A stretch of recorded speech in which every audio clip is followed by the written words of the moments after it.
Imagine um mundo onde você pode levantar 400 mil quilos.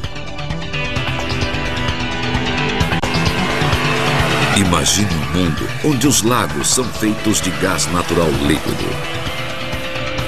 Imagine um mundo onde um único vulcão é maior que todos os vulcões da Terra combinados. Imagine as luas do nosso sistema solar.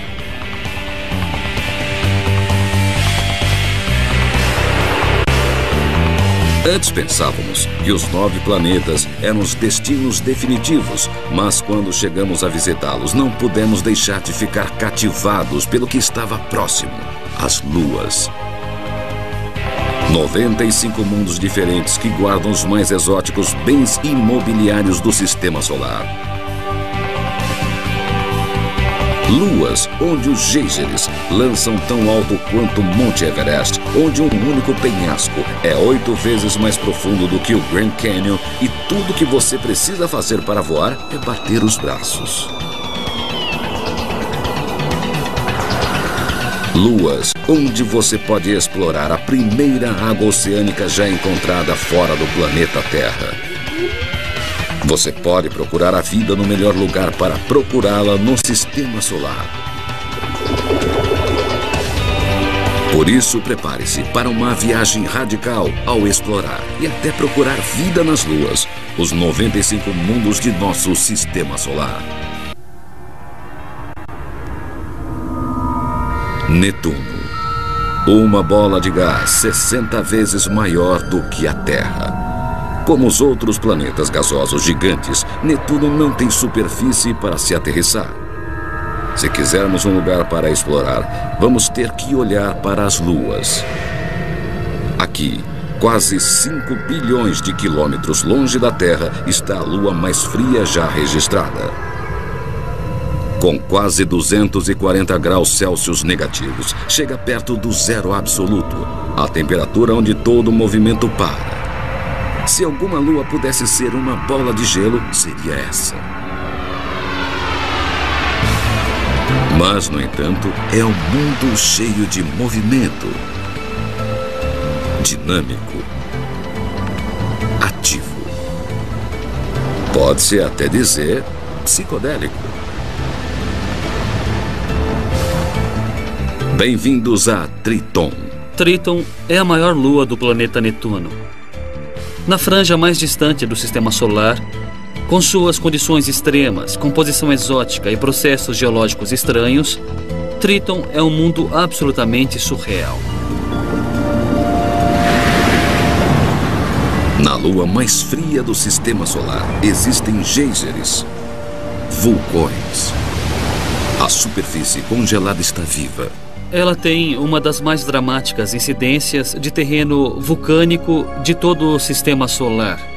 Pode parecer surpresa, talvez, porque uma bola de gelo e vulcanismo não parecem combinar, mas, na verdade, a forma de vulcanismo de Triton envolve gelo derretido. Aqui em Triton estão os primeiros vulcões de gelo que já foram encontrados. Os vulcões começam fundo no subsolo, onde o fraco calor interno de Triton transforma o gelo em líquido. Menos denso, o líquido sobe à superfície, criando uma erupção explosiva que banha a Lua não com terra derretida, mas com gelo derretido. A lava fria de neve derretida forma uma paisagem fantástica esculpida no gelo.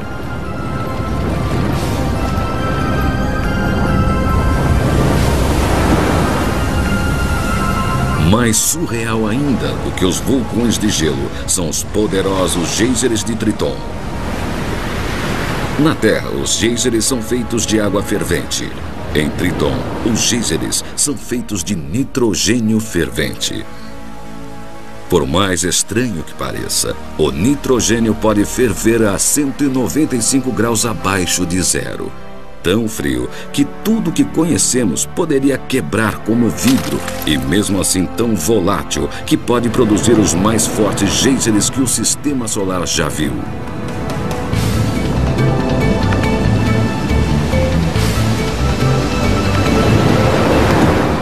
Para estar em Triton, íamos precisar de um macacão espacial pressurizado e aquecido devido às condições de lá.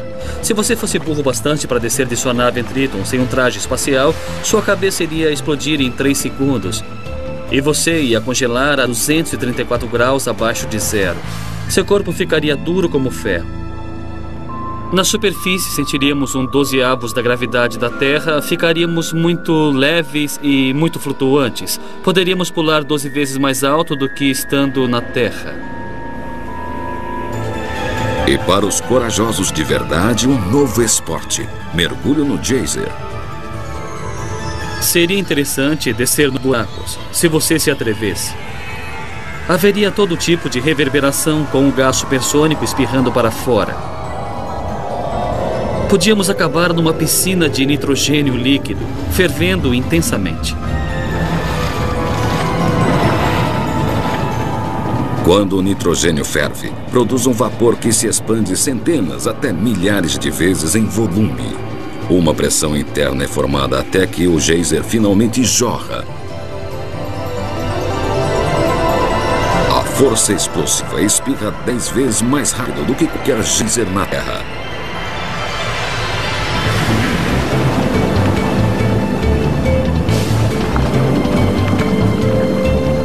Quando atinge 8 quilômetros de altura, mais ou menos da altura do Monte Everest, o geyser escurecido pelo carbono é tosado num ângulo reto pelos ventos da grande altitude de Triton.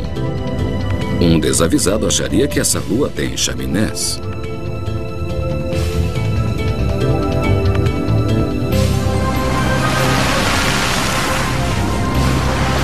Antes, os cientistas achavam que as luas externas eram frias, mortas e chatas. Agora, nós sabemos que mesmo a 5 bilhões de quilômetros do Sol, à sombra de Netuno, você pode ter um mundo de movimento impressionante. E se a Lua mais fria é tão ativa, imagine o que as outras luas podem oferecer.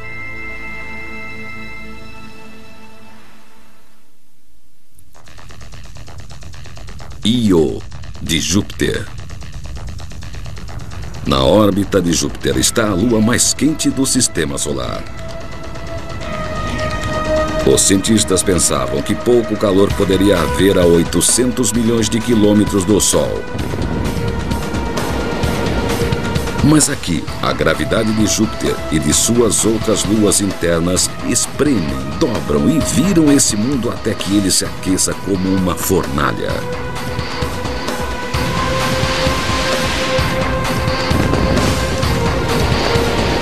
Esse é um mundo de rocha derretida eruptiva, nuvens de gases venenosos.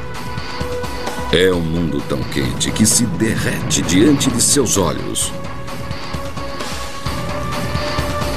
Esta é Io, uma viagem ao inferno.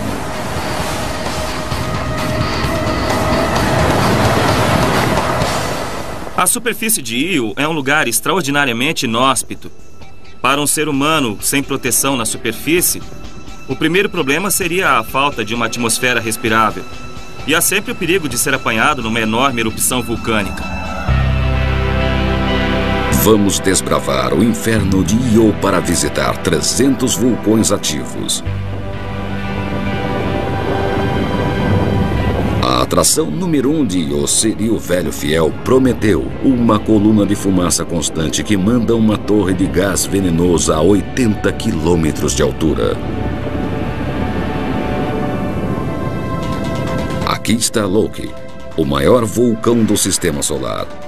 Os cientistas ainda não entendem sua estrutura, mas ele gera mais calor do que todos os vulcões da Terra combinados. E a Mirani, 480 quilômetros de lava corrente, o fluxo de lava ativo mais longo do Sistema Solar.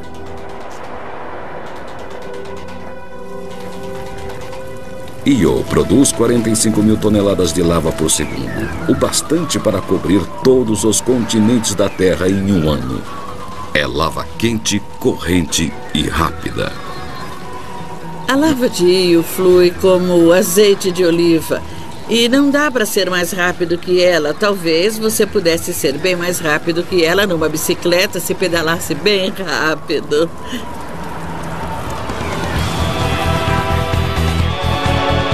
E se você tivesse uma mountain bike, você poderia fazer o passeio da sua vida. Porque Io tem montanhas 2 vezes mais altas que o Monte Everest. Você iria precisar de roupas quentes, porque longe dos vulcões, Io tem menos do que 128 graus negativos e é cheio de neve. Leve sua bike perto de um fluxo de lava abrasadora e você seria queimado de um lado e congelado do outro.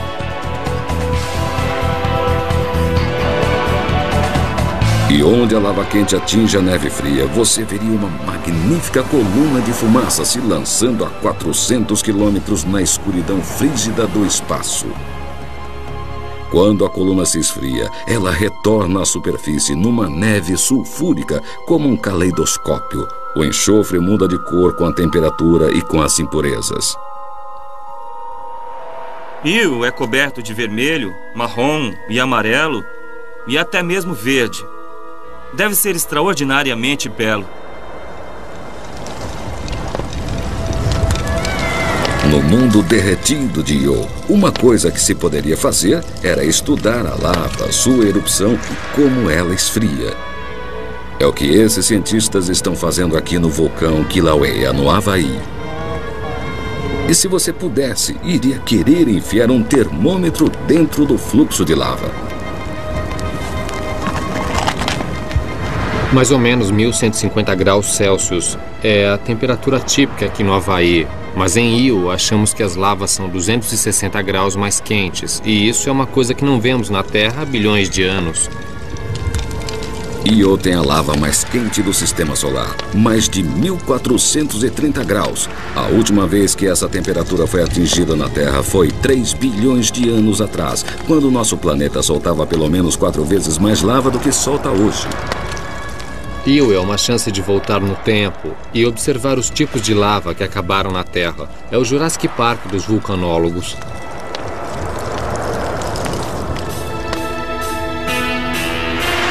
Vamos querer visitar Io, mas os riscos são imensos. Não são apenas os vulcões. Aqui, Júpiter dá um banho de radiação 4.000 vezes maior que uma dose letal.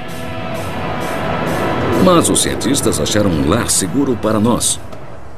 Debaixo da Terra. O maior obstáculo para uma colonização humana de sucesso em Io é o ambiente de alta radiação. Talvez o melhor a fazer seria achar um refúgio subterrâneo. Talvez numa coisa assim, um tubo de lava. Io pode estar cheio de tubos de lava, basicamente um velho encanamento de seus vulcões inativos, e a rocha acima funcionaria como um escudo anti-radiação, mantendo nossa exposição ao mínimo. Nós emergeríamos do tubo de lava para breves excursões e olharíamos para cima para ter mais uma surpresa, o maior show de luz do sistema solar. Se eu pudesse estar perto do fluxo de lava em Io e olhando para o céu, o que eu veria seriam gases vulcânicos brilhantes, muito parecidos com os das luzes do norte na Terra. Seria espetacular.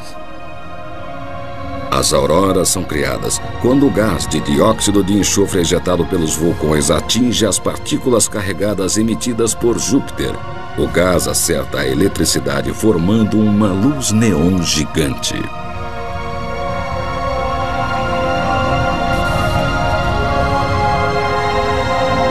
É mais um lembrete de que as 95 luas guardam os mais exóticos bens imobiliários do sistema solar.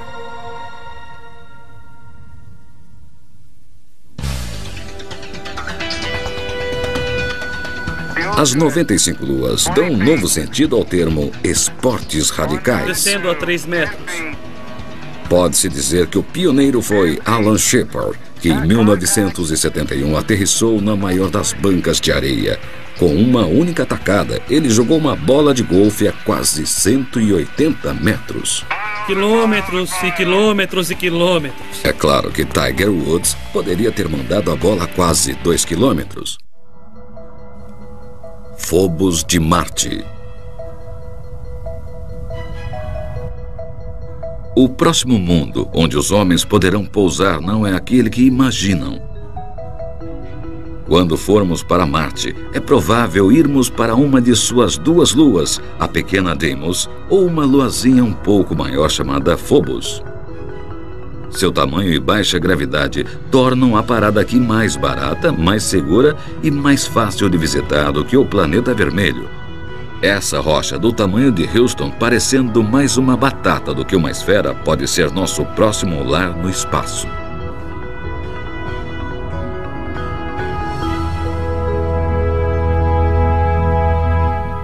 Phobos é uma das menores luas, um verdadeiro peso leve. A gravidade da superfície é menos de 1 milésimo do que na Terra. Um ser humano estando em Phobos pesaria tanto quanto um camundongo pesa na Terra. Pesando apenas alguns gramas, nós não caminharíamos na superfície, flutuaríamos. Mas você precisa ter cuidado. Há uma camada de pó fino de 1 metro de espessura. Se der um chute por engano, não vai ver mais nada. Phobos é um lugar muito sujo. O solo é muito escuro lá, tão escuro como o carvão. Esse solo é criado pelos meteoritos que bombardearam Phobos durante anos e fragmentam as rochas da superfície nesse tipo de solo de pó e rocha. Se não tivermos cuidado ao chegarmos lá, podemos mexer com essa coisa e fazer uma bagunça danada.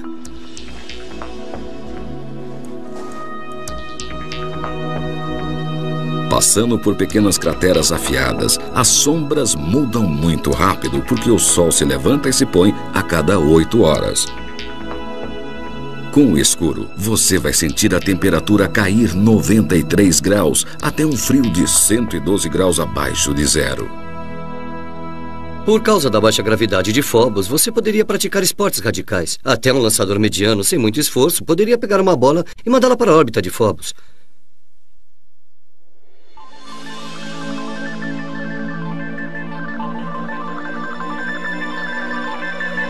"20 minutos depois, ao completar a órbita, a bola voltaria para você pelo outro lado da Lua. O beisebol seria muito interessante." E não é só o beisebol. Imagine uma Olimpíada em Phobos. O campeão de levantamento de peso aqui poderia levantar 400 mil quilos. O peso de um avião jumbo totalmente carregado. Um ginasta poderia completar 3.000 saltos mortais antes de voltar ao chão. 25 minutos. Um saltador em altura poderia ir até 1.600 metros no espaço. O ganhador da medalha de ouro aqui voaria para fora de Phobos e entraria em órbita. Na verdade, ele se tornaria uma outra lua.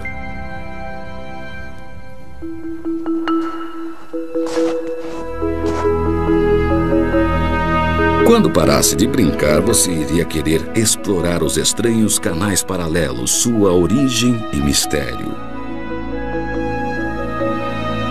E todos os turistas iriam encher a gigante cratera Stickney, de 11 quilômetros de largura. Coloque essa cratera em escala na Terra e ela seria maior que os Estados Unidos.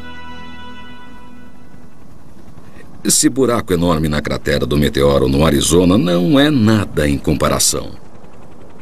É uma cratera imensa em Phobos. Chegar perto deve ser uma visão impressionante. Tem 11 quilômetros de largura. Não tenho certeza que poderíamos vê-la inteira. Ela foi feita no lado oeste de Phobos, quando um pequeno asteroide, talvez 2 vezes maior que um campo de futebol, bateu em Phobos a 22 mil quilômetros por hora. Phobos é um pequeno sobrevivente. Se o impacto tivesse sido um pouco maior, Phobos não existiria. Se o impacto tivesse sido um pouco maior, teria arrasado a Lua. Em vez disso, a colisão começou uma tremenda onda de choque que mexeu com o interior dela como um liquidificador. Uma onda de choque atingiu a pequena Lua por mais ou menos 10 segundos, pulverizando o interior dela. Então mesmo Phobos, tendo sido um sólido pedaço de rocha antes do impacto, foi completamente pulverizado depois e criou muito espaço vazio com fendas e blocos dentro de Phobos. E hoje eles devem se manifestar como pequenas cavernas dentro de Phobos. Cheio de cavernas, Phobos oferece mais um esporte radical, spelunking. Essas cavernas serão lares naturais, protegendo os visitantes das tempestades de meteoros e dos raios cósmicos mortais. Emergindo de nosso lar, olhamos para cima e vemos Marte preenchendo o céu a meros 6.500 quilômetros de distância, não mais que a distância entre Nova York e Londres. Você pode pensar em Phobos como uma estação espacial na órbita de Marte. Você pode fazer viagens rápidas ao planeta vermelho, mas retornar à segurança de um lar protegido das tempestades de pó marcianas.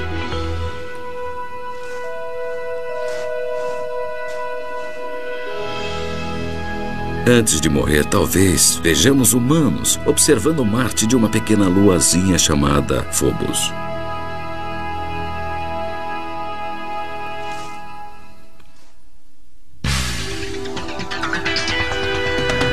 Existe uma coisa que todas as luas têm em comum: crateras. De nossa lua toda furada até Calisto de Júpiter, o corpo mais espancado do sistema solar. Como a maioria não tem atmosfera para protegê-las, nossas 95 luas são a galeria de tiro do sistema solar. Aqui neste laboratório, eles estão recriando crateras com esse canhão gigante de 6 metros. Essa é a única arma assim no mundo. É uma das armas mais rápidas do Oeste. Essa arma pode atirar 20 vezes a velocidade do som, quase 6 km por segundo, se é possível imaginar isso. Nós vamos atirar esse pequeno projétil aqui, e ele faz um estrago e tanto. Quando essa coisa bate, não sobra nada. É isso que estamos tentando simular, fingindo que é um mini asteroide que vai colidir com a Lua.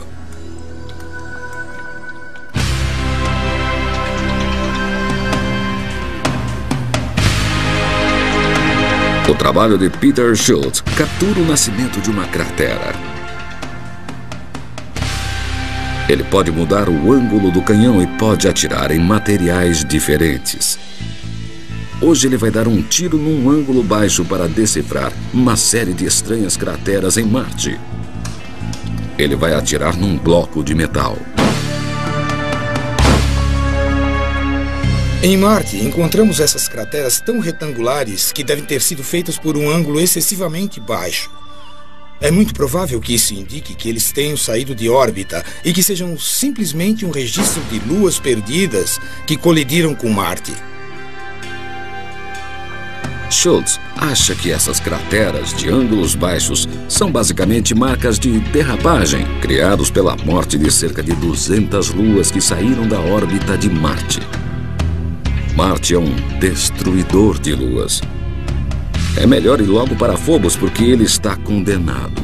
Nos próximos 40 milhões de anos, essa pequena luazinha vai se juntar às outras 200 e vai bater na superfície. Schultz vai tentar recriar agora uma cratera gigante em nossa Lua usando uma pequena esfera de vidro. Ele tenta uma variedade de ângulos. Apenas um ângulo cria a cratera sem destruir a esfera.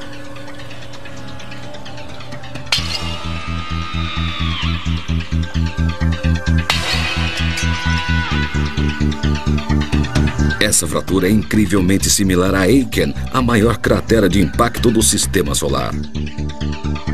Tão grande que cobre 15% da superfície da Lua.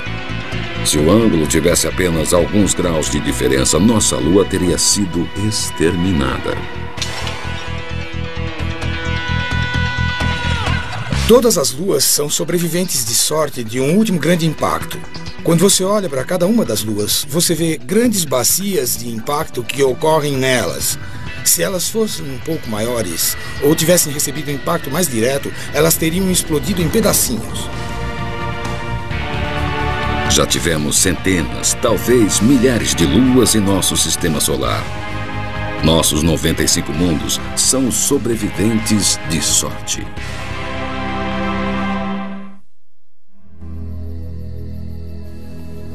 A Lua da Terra. Colombo levou quase 3 meses para chegar ao Novo Mundo. A viagem de 400 mil quilômetros para nossa Lua só levou 3 dias.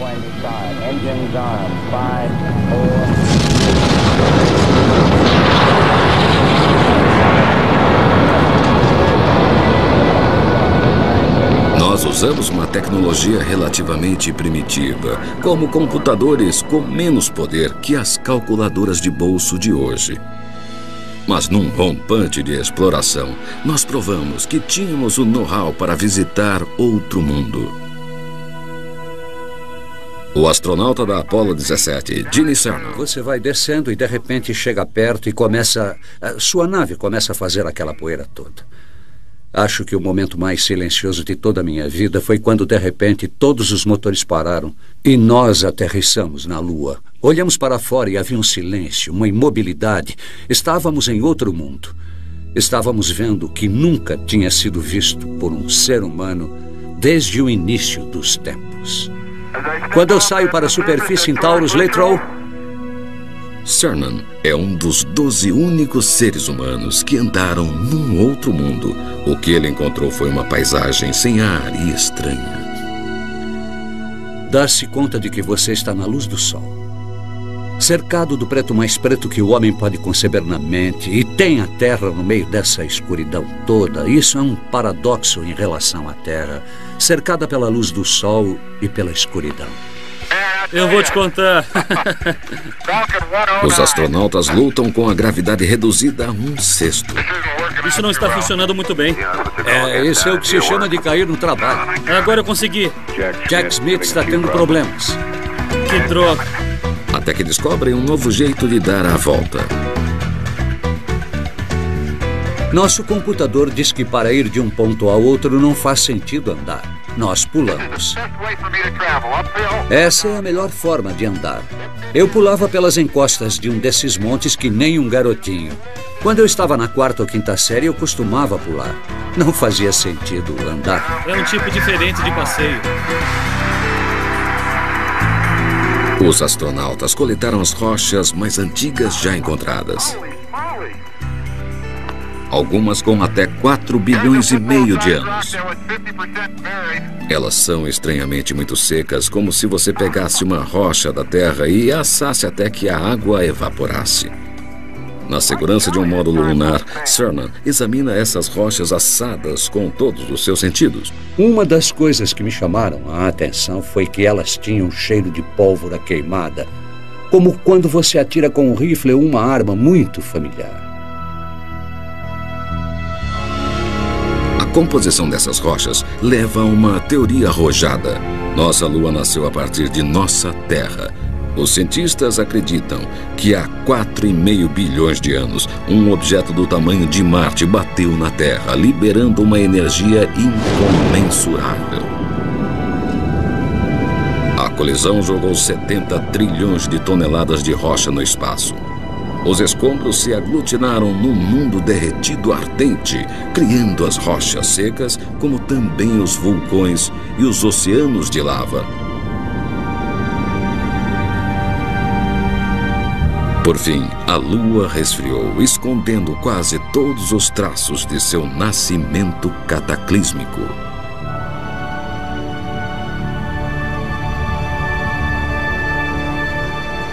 Oh!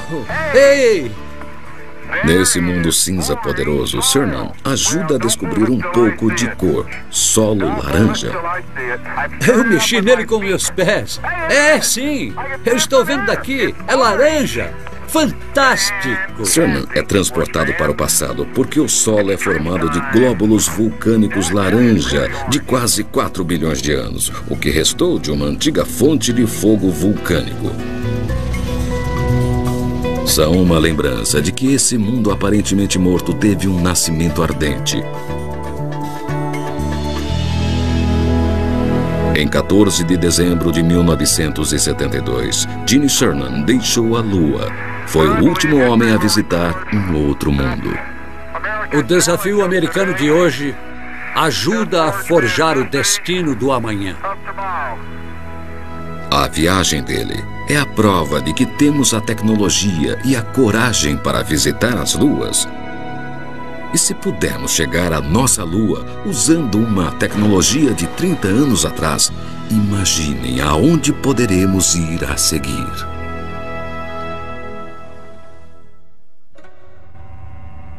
Titã de Saturno. Saturno Uma bola gigante de gás 800 vezes maior do que a Terra, envolvido por seus anéis majestosos. Os anéis são provavelmente um cemitério de luas. Milhões de fragmentos, os restos de luas destruídas e fragmentadas. E 1.100.000 quilômetros além dos anéis está a maior lua de Saturno, Titã.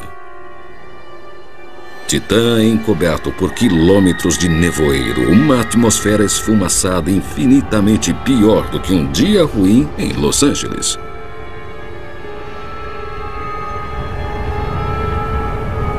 A superfície de Titã nunca foi vista. Mas estudos infravermelhos indicam que quando entramos na atmosfera, encontramos um mundo estranhamente familiar.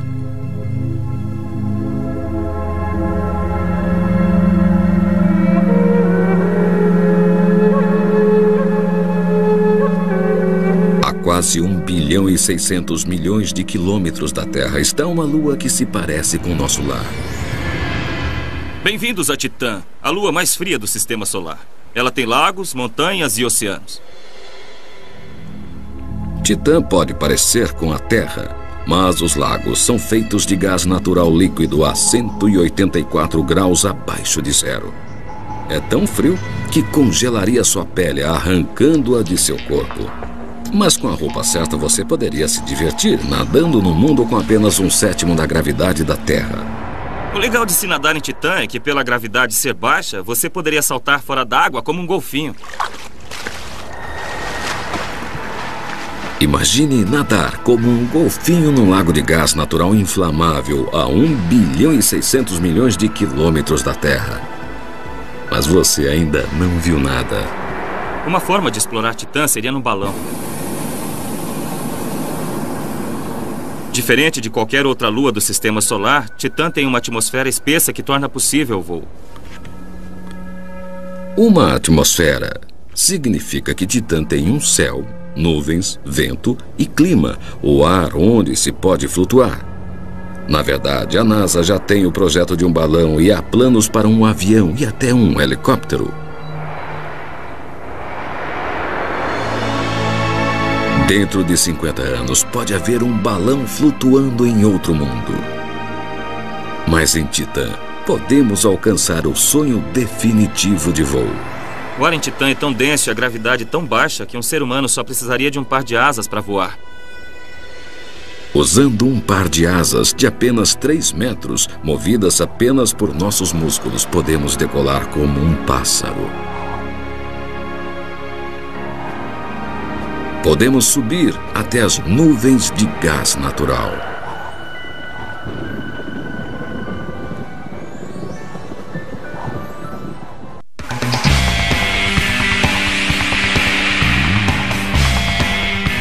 Para explorar as 95 luas de nosso sistema solar, são necessárias roupas apropriadas. Aqui no Centro Espacial Johnson da NASA, eles estão vestindo os astronautas do futuro. Esta roupa espacial se chama Mark III. É muito possível que vocês vejam uma coisa assim na superfície da Lua ou de outros mundos um dia. O primeiro objetivo de uma roupa espacial é fornecer um ambiente completamente lacrado, porque no vácuo do espaço precisamos da pressão do ar, senão os fluidos de nosso corpo vão borbulhar e sair até que fiquemos literalmente secos e congelados como um pedaço de charque. É só um grande balão que deixa você se mexer e mantém todos os gases lá dentro, nesse caso oxigênio, para permitir que você respire. Se você não tivesse isso, seus fluidos corporais iam efervescer, como quando se abre um refrigerante. Eles iriam efervescer e eu não ia gostar que isso acontecesse comigo. Nas luas vamos precisar de mobilidade. O traje permite imitar nossa própria flexibilidade. Kevlar, o mesmo material de um colete à prova de balas, mantém a roupa forte o bastante para protegê-la de um rasgo fatal.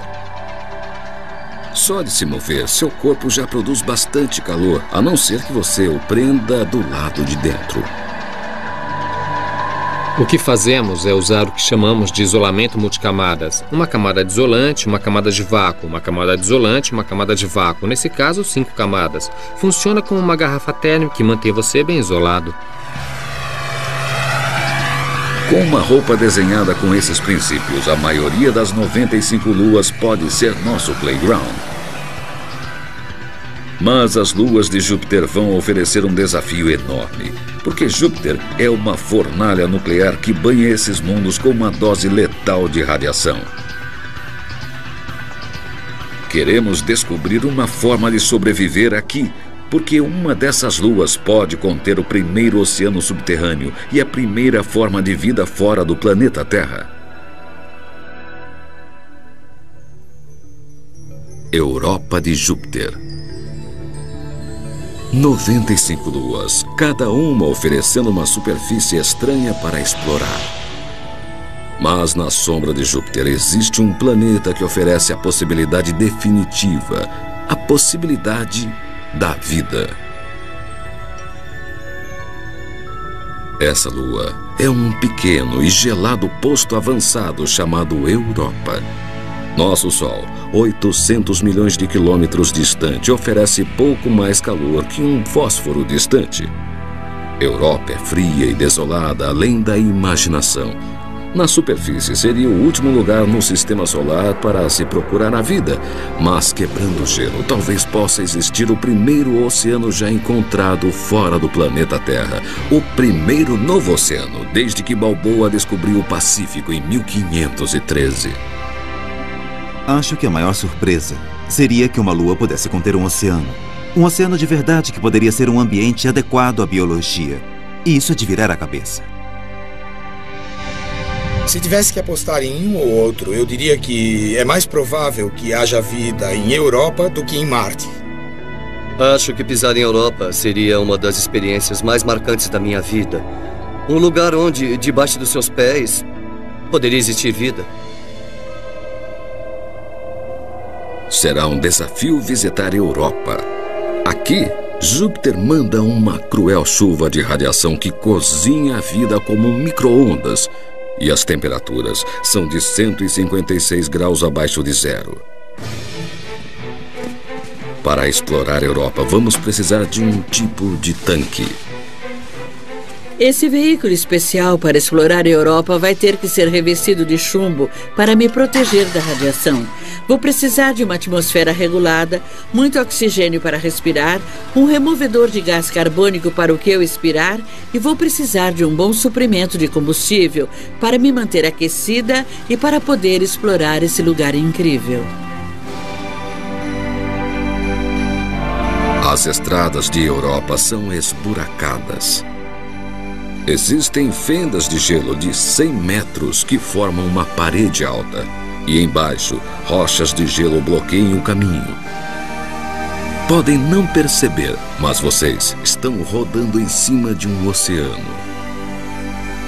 Rodando num oceano congelado através de um labirinto de gelo amontoado tão duro quanto o concreto. É melhor dirigir com cuidado porque fendas profundas e perigosas podem se abrir debaixo de seu veículo. Algumas fendas em Europa se estendem por 1.600 quilômetros pela superfície. Na verdade, algumas delas iriam de Los Angeles a Nova York. E elas se propagam a 5 quilômetros por hora, mais ou menos na mesma velocidade que uma pessoa anda. Europa é cheia de fendas tão profundas quanto o edifício Empire State. Andando por elas, você pode olhar e ver o oceano vindo de baixo. Em Europa, Júpiter exerce forças de maré, que distorcem todo o corpo. Então a Lua toda é esticada. E quando isso acontece, a superfície fica estressada, fria, e as fendas começam. Então você pode ter uma fenda assim em Europa, e ela vai fechar e abrir todos os dias, dia após dia. O empuxo de Júpiter está esticando e espremendo o interior desta lua, criando calor bastante para derreter o gelo subterrâneo. O gelo derretido forma um oceano subterrâneo e água morna sobe para a superfície. Em Europa, você pode visitar não só o primeiro oceano, Mas isso, os primeiros icebergs a serem encontrados fora do planeta Terra.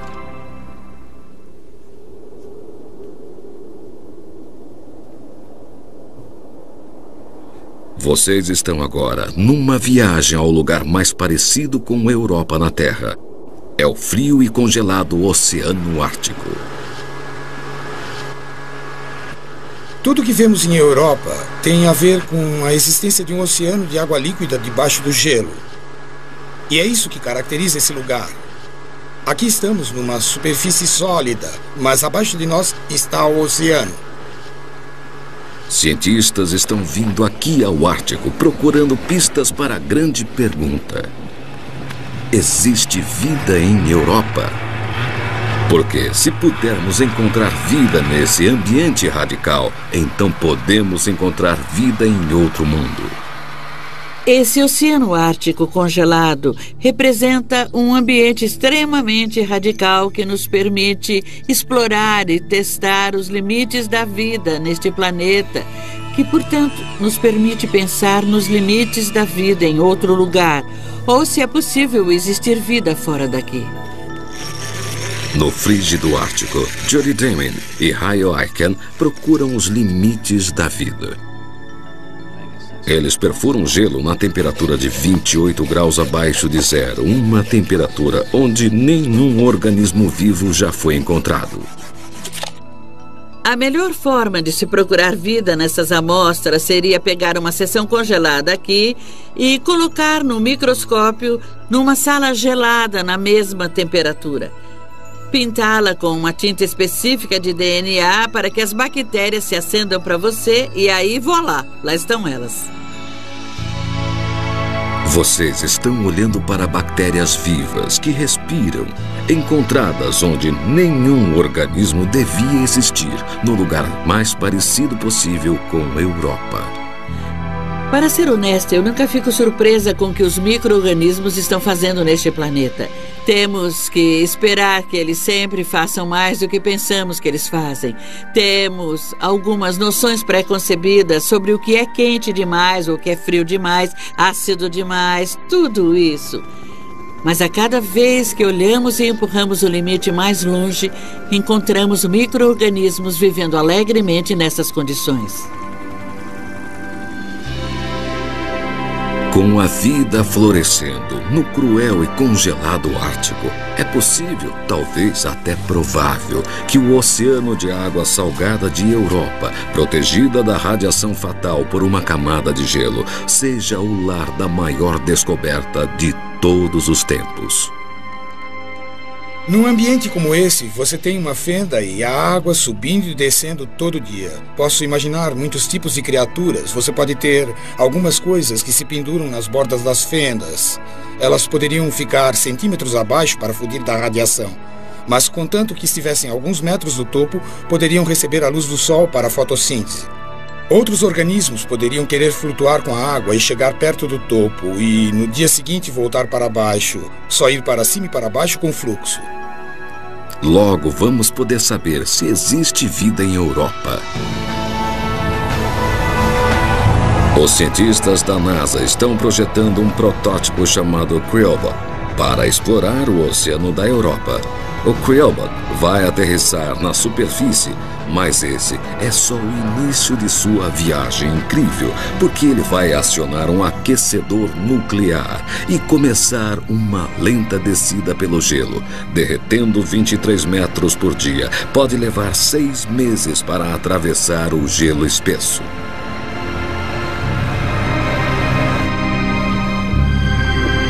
Como uma cena dos filmes de James Bond, o Creobot vai se abrir e um submarino equipado com uma câmera de controle remoto vai submergir num oceano maior do que todos os nossos oceanos juntos.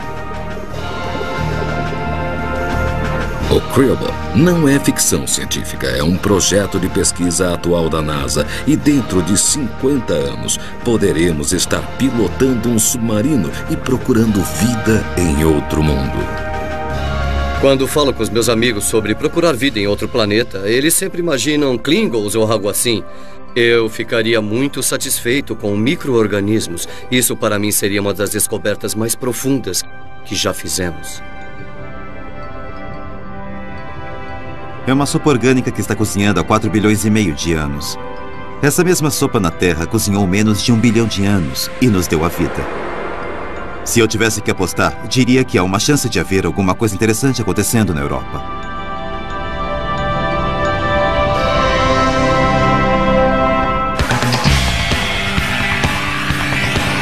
Estamos no meio de uma revolução. Consideradas antes como mortas e chatas, sabe-se agora que as luas oferecem os mais exóticos bens imobiliários do sistema solar. Hoje, são as luas que nos atraem. Somente no último ano, os cientistas encontraram pelo menos 20 novas luas, um dos maiores períodos de descobertas de todos os tempos. E há provas de que pelo menos mais 2 luas de Júpiter tenham oceanos e com isso uma esperança de vida.